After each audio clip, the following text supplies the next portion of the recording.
All right, we've got a great case here for this month's weekend battle called Understanding Your FICO Credit Score. This was a great case because it's really useful information for people who are college age about, credit scores and applying for cards and loans and things like that.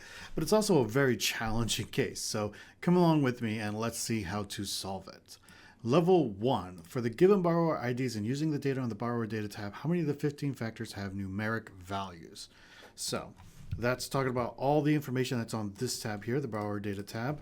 So let's go ahead and look up this ID from this list there and return all of the other information from this table. So we have everything in a line there. And I'm going to wrap that in a count function because the count is only going to return how many of these are actual numbers. So that's 13 here, and we can apply this to the level. Level 2, for the given borrower IDs, sum their scores for the 3 payment history factors, factors 1, 2, and 3. And that is talking about these 3 factors here. So we have the raw data, but we need to convert them in scores, and we can do that using the score lookup table on this sheet here. Now, one thing that I like to do, because I'm manipulating the information, I'm going to create a copy of this sheet so that I have the original so I can go back and fix it whenever I do screw it up. I'm going to add some columns to the end here, so I'm going to add score, and we're looking at the first 3 columns, so let's do a sequence of 3, so we get score 1, score 2, and score 3.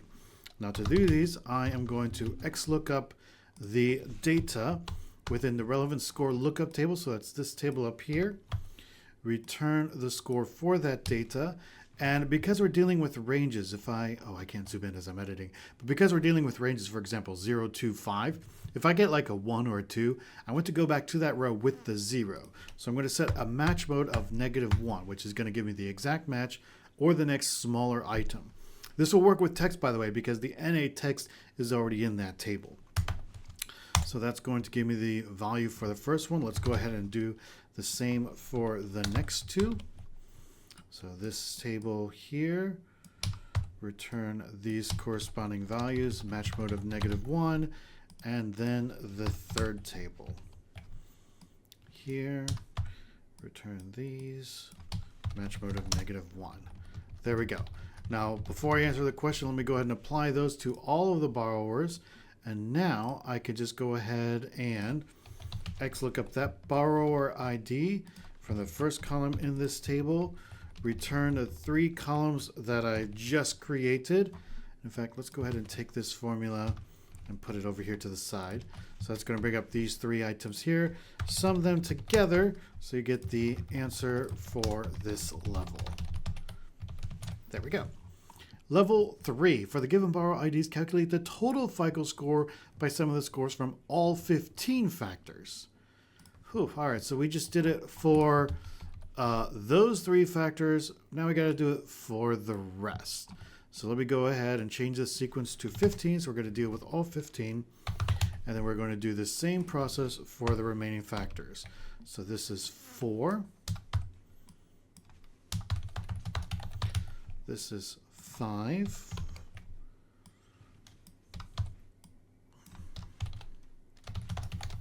This is 6. And once I get beyond 6, it's going to be a bit harder to count. So I'm going to try to remember the names. 7 is number of credit cards at or above 40%. 8 is age of oldest account in months. That's here. 9 is average age of all accounts.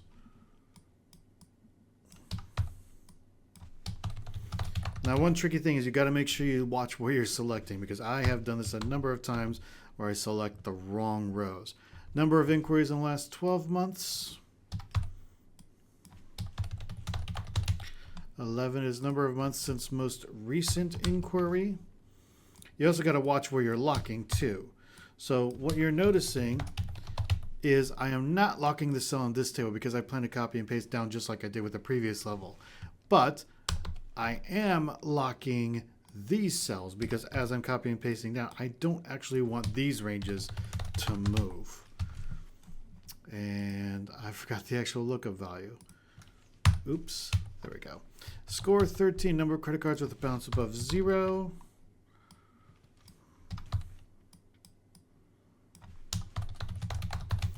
14 is percent of active accounts that are installment loans. And 15 is age of most recently opened credit card. All right, so now I got the rest of those. Let me go ahead and copy and paste them for all the others. I'm going to just take a quick look to see if anything looks odd. And this last column is all 16s. That's looking odd. Because I accidentally locked this value here. So let's go ahead and fix that. Now these are all changing. I believe the rest of the columns, they're all changing as well. So I'm kind of happy with that. Look at the FICO score here at the end. Some of those 15 scores there. So now I should be able to just look up the borrower ID once again from this first column and return their FICO score from the last column there. All right. Level 4. Oh no, a mistake is about to be made. Suppose a recently opened account that is 90 days delinquent is about to be erroneously added to the given borrower ID's credit report. Adjust the FICO score for all the impacts and calculate how much their credit score changes. Right, and then we have here, note that only factors 1, 2, 3, and 12 are impacted by the mistake. So I'm going to create a new sheet for this, and I'm going to bring in all of the information here. And then what I like to do is I like to turn this into what I call the runner, so that whenever I change the game number, for example, if I put 61, that changes the borrower ID there. Right, so let's see the effect on those 4 factors. So we're looking at factors 1, 2, 3, and 12. I'm also going to bring the name so that I can see exactly what I'm looking at. So going to index, let's see the top of this table with all of the factors in it. And I'm going to bring out those numbers there. So that shows me which factors I am dealing with. And let's go ahead and we will do old, new. So the old one is what was already on their credit report, right? So we are going to XLOOKUP this borrower ID once again from this list, and we're going to return the corresponding data. Oops, I didn't put a comma in between. Let's do that again. So number from this list here, return all of the corresponding data there. There we go. And we are going to index based off of these factor numbers here. So that's all the old data. All of the new data is going to be what's going to happen as a result of this. So number of months since the most 90 plus day past due delinquency. Well, because one just happened, that's going to be 0 months. Number of percent of currently active accounts paid as agreed. Assume the percent of currently active accounts paid as agreed drops by 10% if it was a number. Otherwise is 0. So if this is a number, then we're going to take that minus 10. Otherwise, we're going to do 0. Number of accounts ever 60 plus days past due. Well, we're going to add 1 because we got the new account. And number of new accounts opened in the last 6 months. We're going to same thing, add the new one there.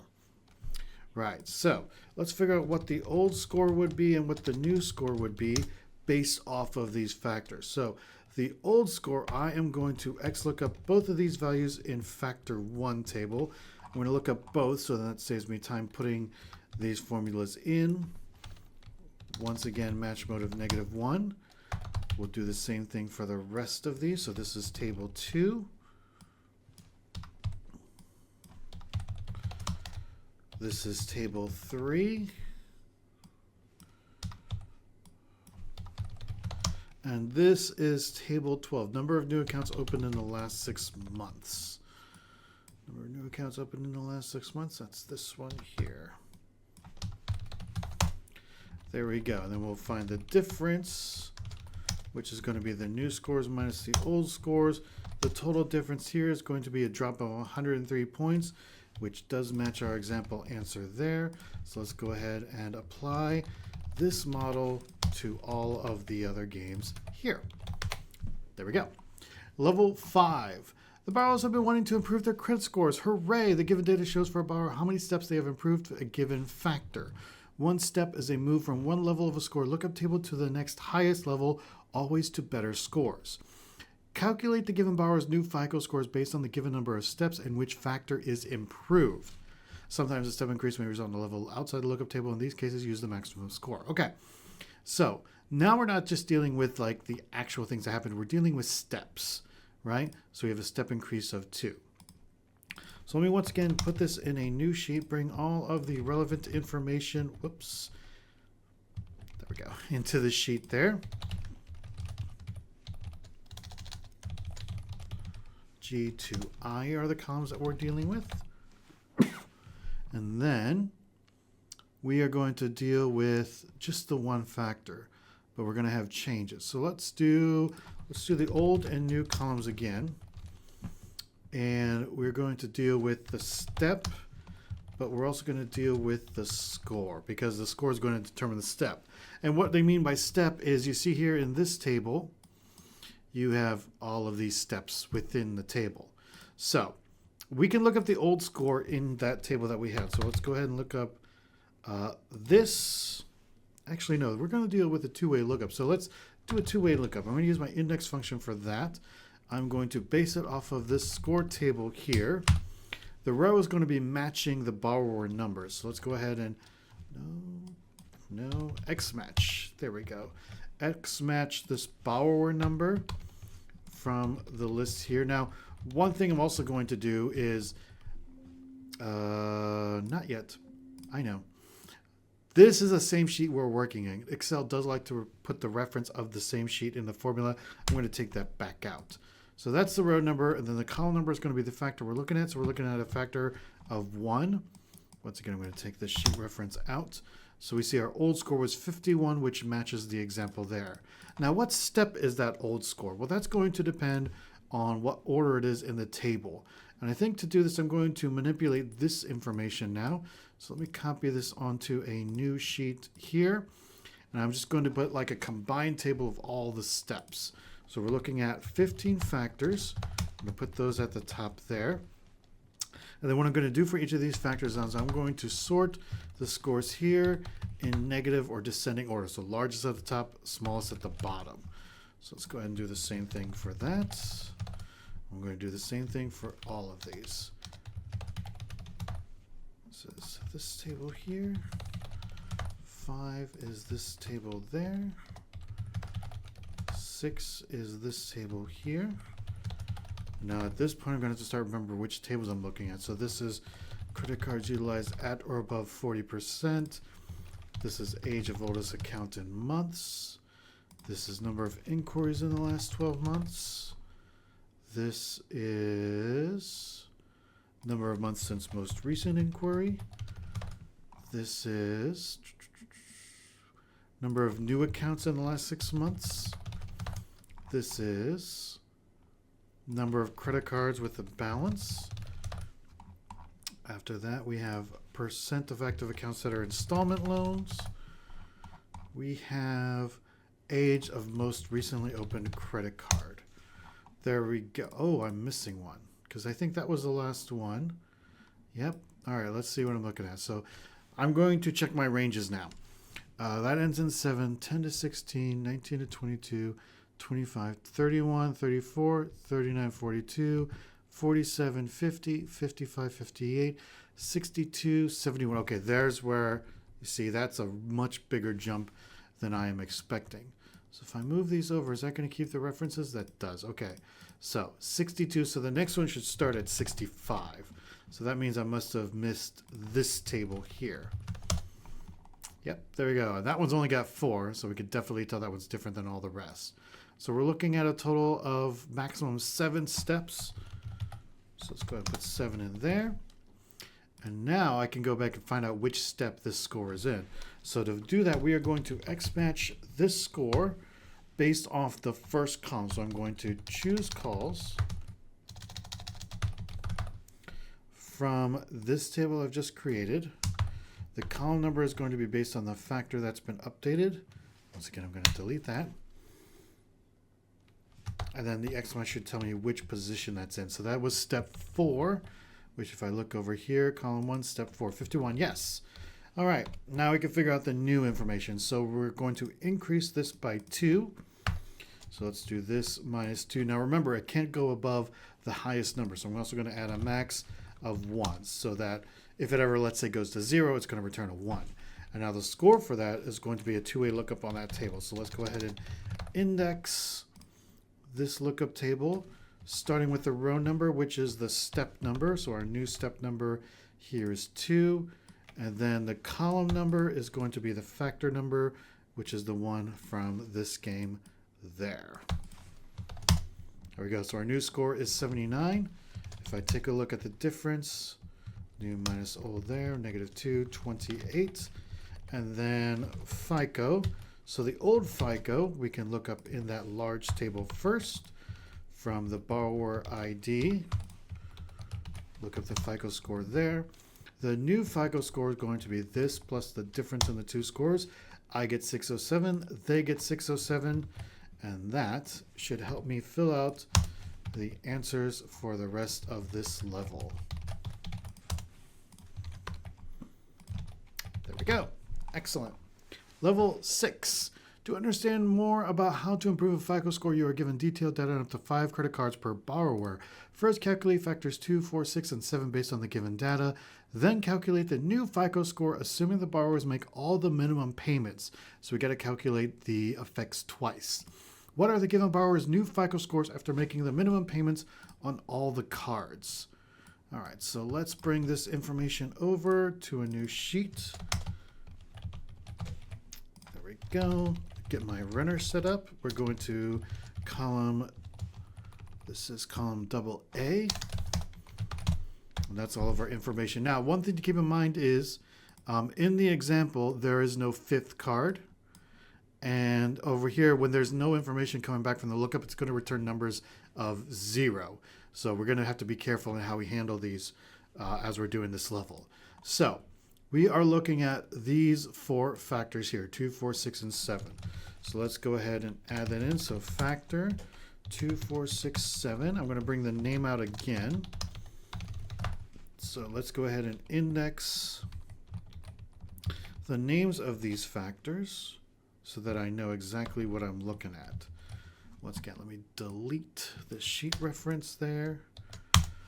And I didn't lock because I'm probably, let's lock just to be safe because those really shouldn't move. Yeah, I think that'll be fine. Actually, let's unlock the references there. Okay. So those are the factors that we are looking at. Let's go ahead and look at old and new.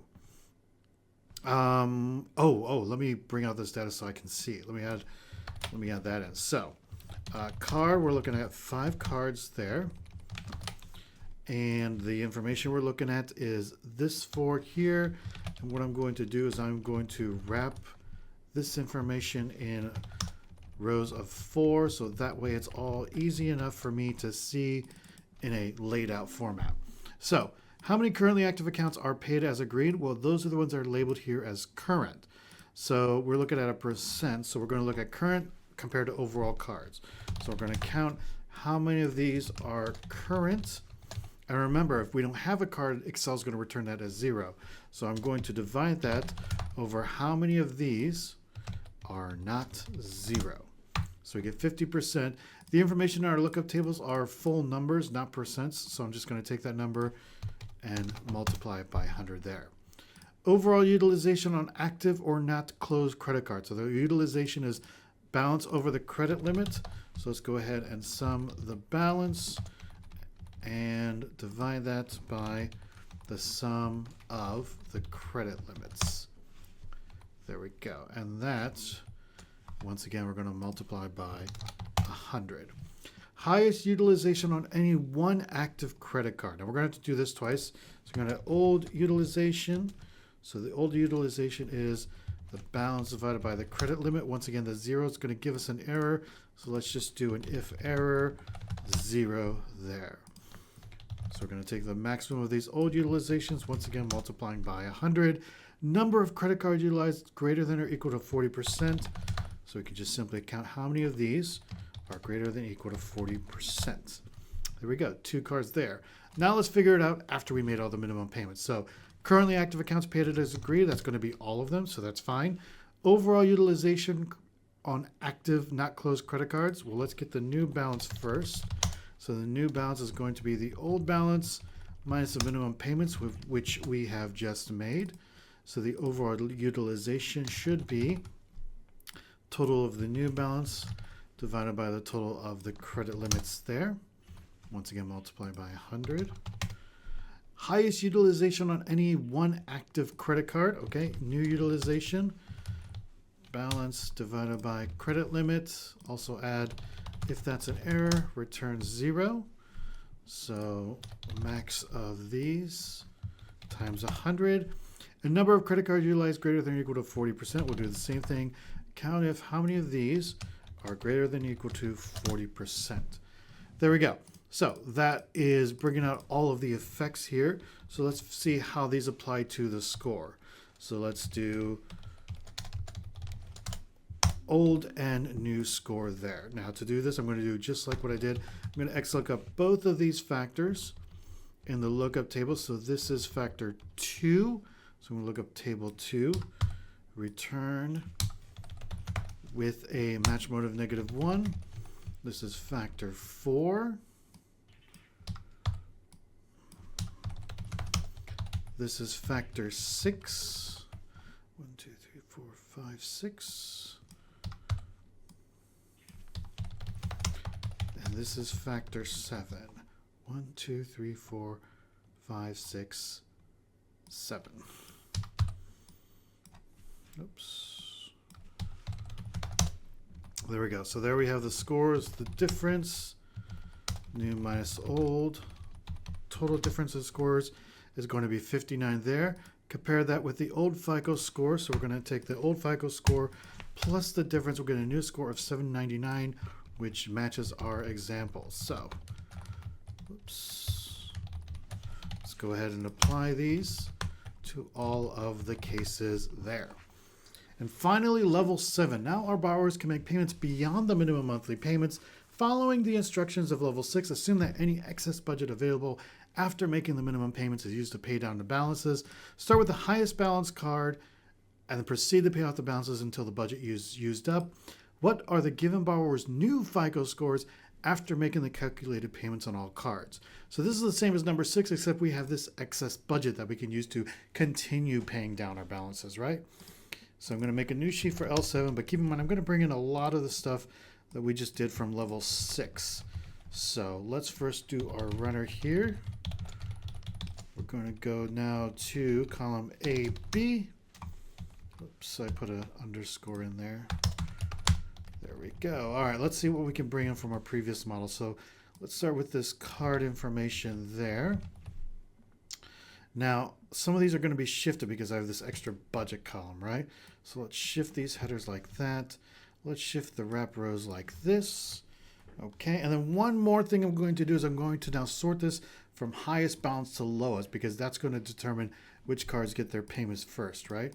So I'm now going to sort this. The balance column is the first column there, and I'm going to sort in descending order, so largest to smallest. There we go. Now, once again, when we don't have a card, it's always going to be at the bottom because they're always going to be 0, so that's perfectly fine. All right, so now let's bring in the factor information. So I'm going to put this one extra row below the table there. And I'm just going to take a quick look through my formulas in here just to see if these are matching up. The old ones are matching up. So that's fine. Utilization looks good. Maximum utilization looks good. Credit cards above 40% also looks good. All right. So now that we have all of that, what I need to do is we need to go one further step. We need to do the additional payment, right? And the additional payment is going to be based on how much of our budget is left after the minimum payment. So we spent a total of $651 on the minimum payments. We just move this column out of the way a little bit because I'm going to use the information here to figure out our additional payment there. So the additional payment is going to start with first how much of our budget is left. So let remaining budget be our original budget minus how much we put on minimum payments minus how much we put on additional cards. So you see I added that extra row. That's so that I can add this part here. And as I sum down, I could then figure out how much is being paid on the other cards here.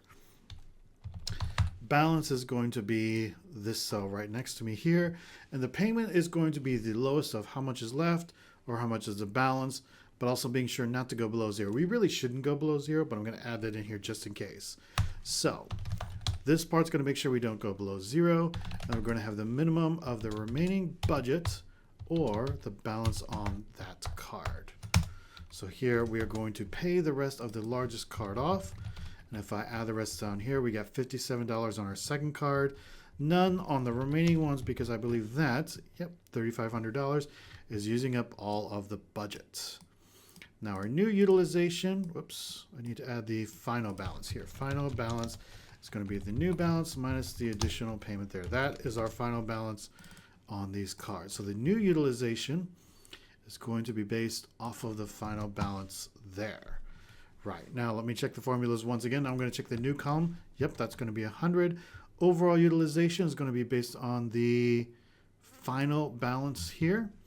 Highest utilization on any one active card is, yep, based off that column. Number of credit cards at or above 40%, yes, based on that column there. So we have a difference of 85 points based on the original score of 740. That is going to give us a new score of 825 points. So let's run through the remaining games. There we go. All right, we got all the levels. Let's take a look at the bonuses. So bonus 1. In the score lookup table tab, a lookup table is monatomic if the values are always increasing or decreasing down the rows of that lookup table. What is the sum of the values on all the monotonic lookup tables? All right, so that is looking at these tables here. And so what I'm going to do, actually, yeah, let's do there, is I'm going to take a look at the sign of the difference between the two.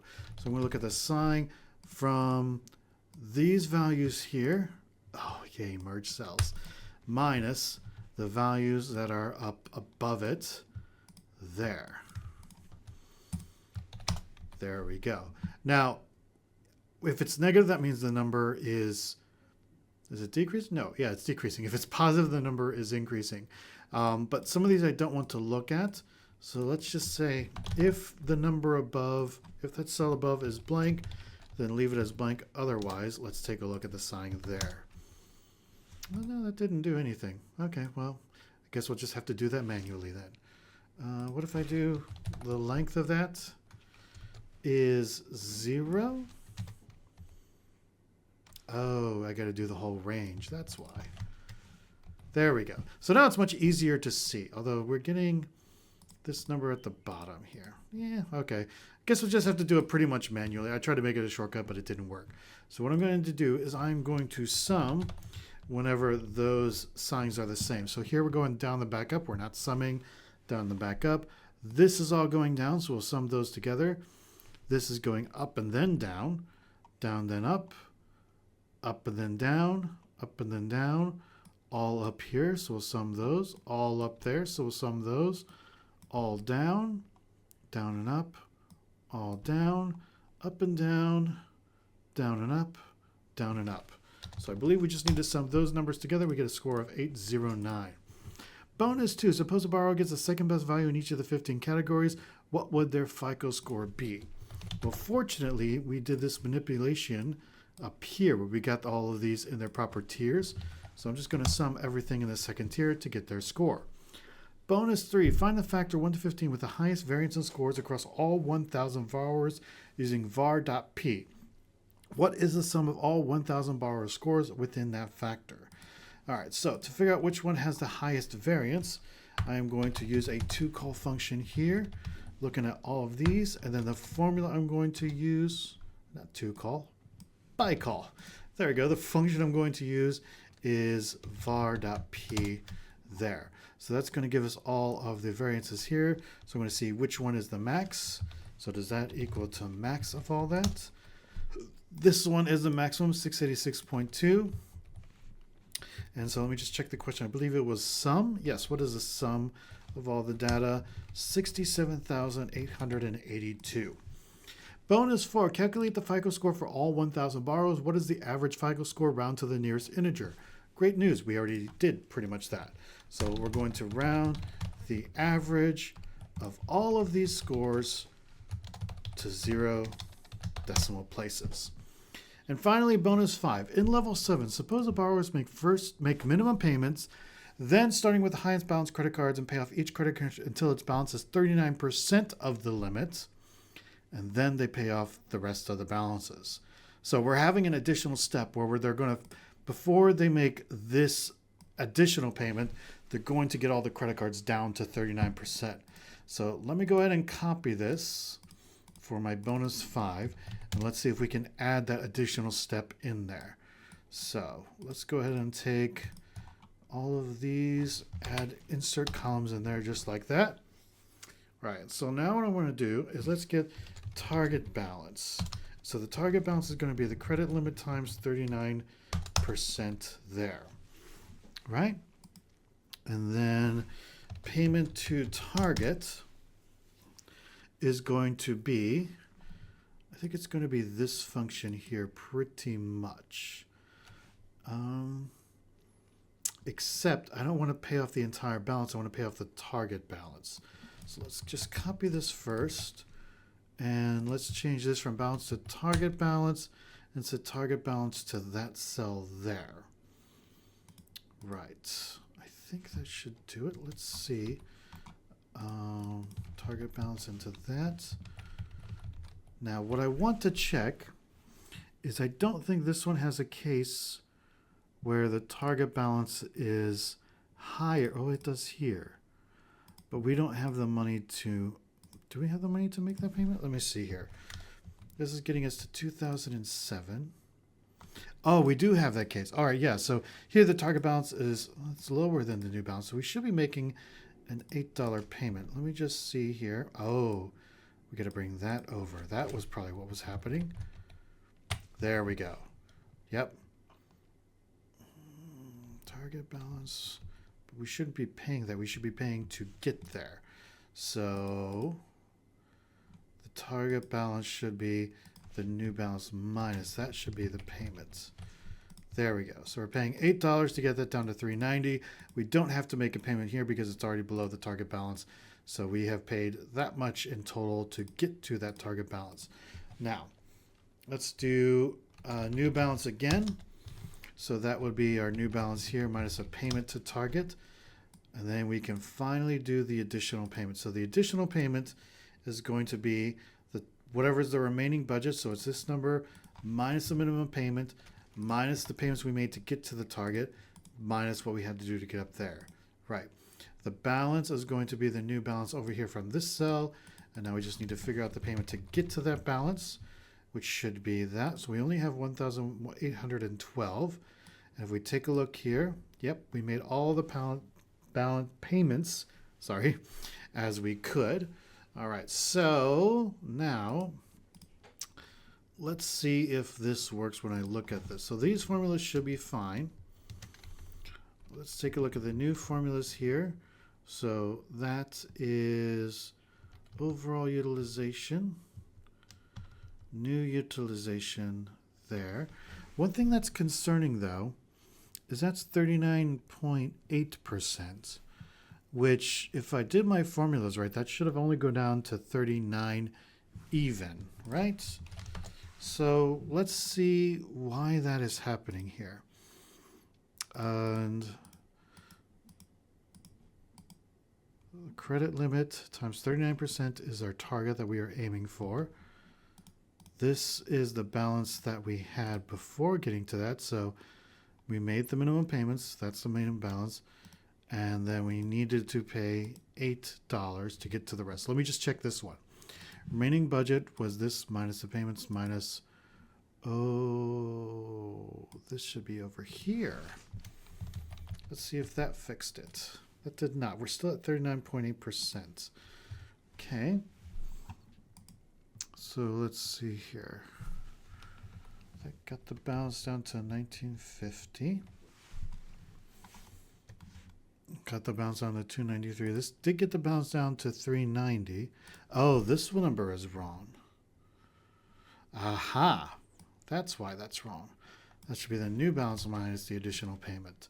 There we go. So now both of these are at 39%. They both went down to their target. We did make an additional payment. That makes sense. So now our credit score for this person is 835. Let's do it for the rest of the people there. And the question was, what's the total of the resulting FICO scores across all 20 games? If we sum all of these together, we get a final score of 15,450. And that is how you solve this case. Now I'm going to add one final bit because a lot of my time was spent on the lookups on these tables.